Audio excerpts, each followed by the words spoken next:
Hi, I'm Cara Tejpal, and this is part of a series of Seek Sanctuary talks brought to you by Sanctuary Nature Foundation and BookMyShow to celebrate the 50th anniversary of Earth Day. If you're watching this video, you probably don't need to be convinced of the urgency of the climate crisis or that it's been brought on by human arrogance and negligence. You're aware that as a species we've committed environmental atrocities at an unprecedented speed and scale. You know that our rivers are choking, that our ancient forests are being felled, our air putrefying, our land turning to dust, our fellow species dying out, our human species suffering, and that our climate patterns have simply gone berserk. That despite uncountable international summits and forums, we're still a fossil fuel addicted economy rushing towards a mean global rise in temperature from which there's just no turning back. I presume that you've acknowledged that humanity needs to reconsider its place on this planet. Yes, the science is very stern. It's irrefutable. The news is bleak and depressing. Social media is just so noisy.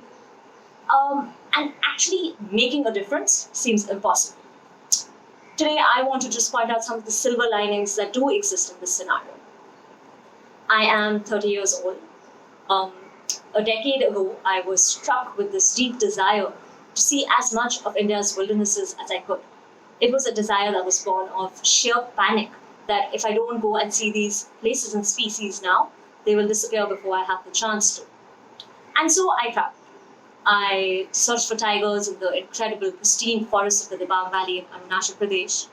I crept into the claustrophobic, cramped caves of the Andaman Islands to gawk at edible nest swiftlets. I cautiously walked on the floating foam-rays of the Loktak Lake in Manipur to get just a glimpse of the dancing deer or sandai. I set camera traps on the sandy banks of the Kaveri River in Karnataka in the hope of catching the sight of otters. I've hiked in the sandapple oak stands of Dachigam in Kashmir to just gawk at bears.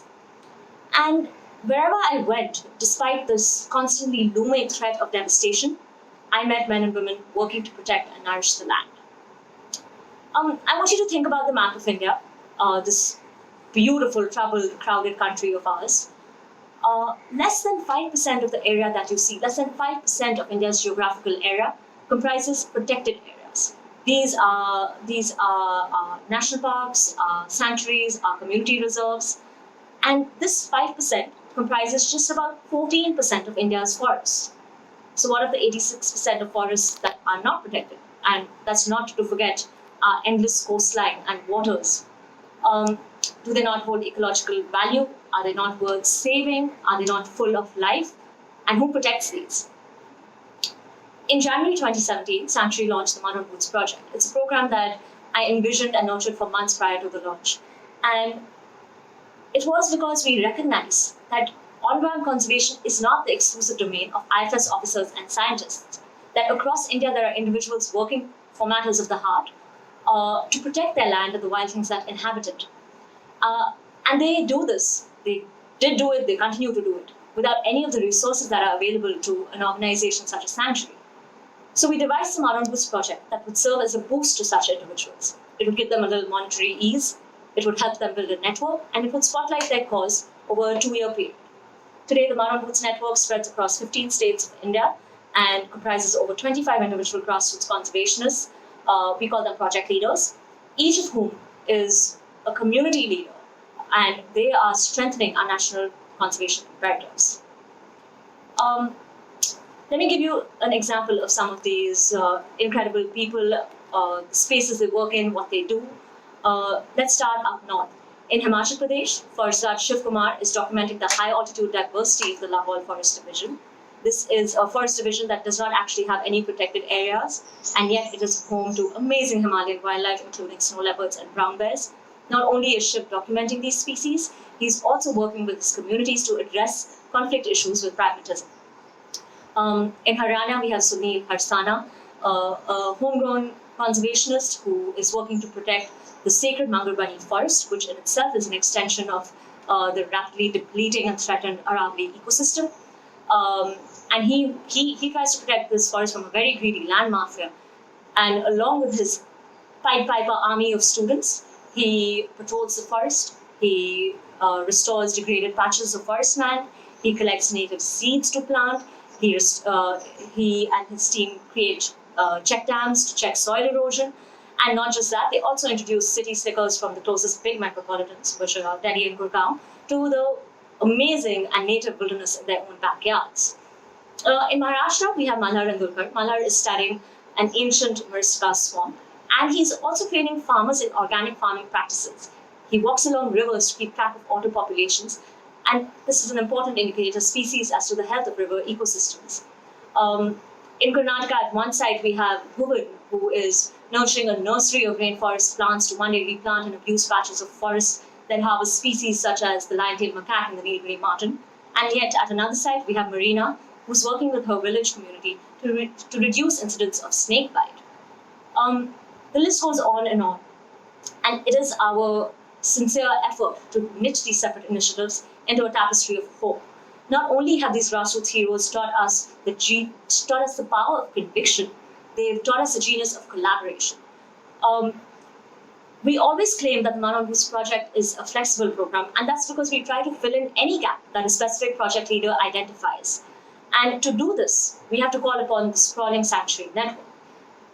The problems and the issues of conservation are different and diverse from place to place, from project site to project site, from species to species, from community to community. And it is this amazing sanctuary network that steps in to help us address some of these. From artists to filmmakers, scientists to lawyers, our collaborators have spanned the spectrum, and they underscore the fact that conservation is everybody's business. As humans, we're a very self-involved species. We tend to think of ourselves as the protagonists of the story of this planet. The truth, of course, is that we are one short and relatively recent chapter in an endless book of species that is still being written. We are not alone on this evolutionary journey. Our co-travelers are the millions of other species that inhabit this planet alongside us. The problem, of course, is that we're not very good travel companions and often end up kicking our co-travelers off the road. In most cities and towns, and yes, many villages too, we have tried to sanitize our lives of nature. We have tried to draw this very firm line of distinction between ourselves and the rest of the planet. But if there's anything that this ongoing pandemic and lockdown have showed us, is that we're all connected. Ecological health is human health. And this is a truth that more and more people are recognizing. We are seeing waves of solidarity. We are seeing waves of young people stand up and protest the destruction of our remaining wildernesses and demand accountability from government authorities for projects that call for the annihilation of forests, wetlands, and other natural habitats. There's really no point averting your eyes from the destruction, but there is every reason to be hopeful. There is every reason to cling to hope. The world is magical. We have dolphins that dance in the Chambal River. We have gibbons that call from the treetops of Northeast India. We have the almost alien-esque purple frog that emerges from its burrows in the Western Ghats to mate. Despite 60 years of many failures, the great Indian bustard, this critically endangered species, continues to walk the grasslands of the Thar Desert. Everywhere we look, there is diversity. Everywhere we look, life is struggling to thrive. And so now, in this absence of both political will and corporate conscience to seriously address the environmental crisis of our times, I turn to you. If you're a person between the age of 17 and 40, I specifically call upon you to not just be hopeful, but to actually be the reason for hope. Thank you.